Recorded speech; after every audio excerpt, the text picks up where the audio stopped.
My name is Matt Burns, and I'm singing the role of Dr. Dulcamara in The Elixir of Love.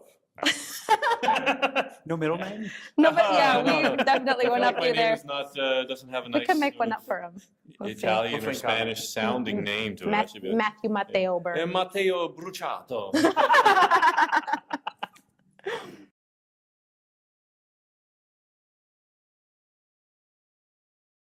Okay, so Dr. Dulcamara is a self-made doctor. He basically probably gave him that title right the second he decided to sell this magical elixir. Dulcamara in Italian means bittersweet. And I think the bitterness is once people realize that all he has sold them is just, probably some sugar water or wine, or depending on what the potion of the day is, the bitterness is the bitterness is them recognizing that they've been had or been duped. He is a professional con man. He's a snake oil salesman. This is a very common character throughout storytelling. Harold Hill is another example of it. Dulcamara is the one in this case. He shows up in these provincial towns and takes advantage of the not so bright townspeople who are maybe not so worldly. He casts himself as worldly. And he flies in on a hot air balloon in this production, so that's awesome. I'm excited to see that. Really excited to see that. He proclaims that this is a panacea drug, that what he is providing for them will cure everything from loneliness to rickets and skin disease and pretty much everything, but also the thing that the opera is named after, Elixir of Love or Love Potion. He's proclaiming this is the best love potion of all time. It works. And it works. I did not get ripped off. There you go. That's true. That's true. It works.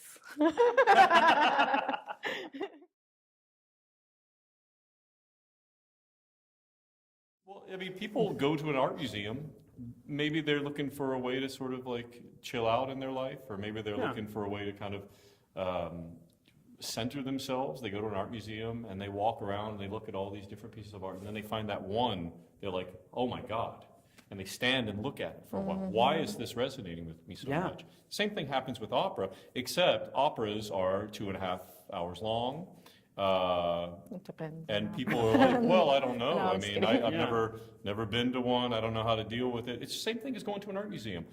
This is a living piece of art, though. Instead, this is something that you can go and experience not only an oral soundscape, but you can watch people living lives, very realistic lives on stage, and then singing at the height of emotion, and absolutely have a real experience. And you can have some cathartic moment because you've identified with that, unrequited love, or you've been duped before and bought something and it didn't work out for you, unlike this character. That's simple.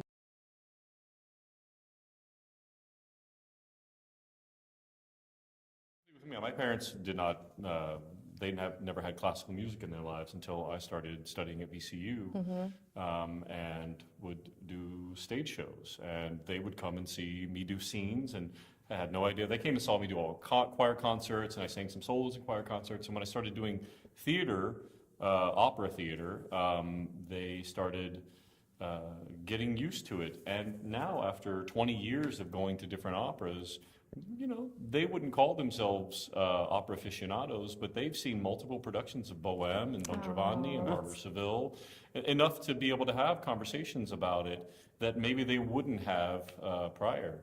My favorite story is with my mom. She came and saw me in Juilliard do Olden Blitch. It's in Susanna. Oh my at the gosh, Center. good And there was this moment where she was watching, and in that opera, Blitch is shot in the creek while he's baptizing people by Susanna's brother. And when the gunshot went off, my mom stood up in the theater and went, "Oh Lord, they didn't shot my baby."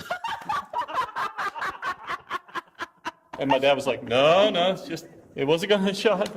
It was, but I feel like that's that's a moment. That's like complete immersion. Yes. My mom had no exposure to opera. She didn't understand, musical drama. She didn't need to know all of the history to know that she was connected to that story, and she was watching this, and she really felt the tension of that scene and the release of that tension through the gunshot, and she had to comment on it. And I think that's like an incredible, That's amazing. Yeah. that's an epiphany moment, right? And this opera has that too. This Yeah. opera has these really hysterical moments where like he basically gives up and is pretty much done. And through that process of giving up, circumstances unfold, and then you guys are like, ready Yeah. to get Together in the end. Yeah. Wow.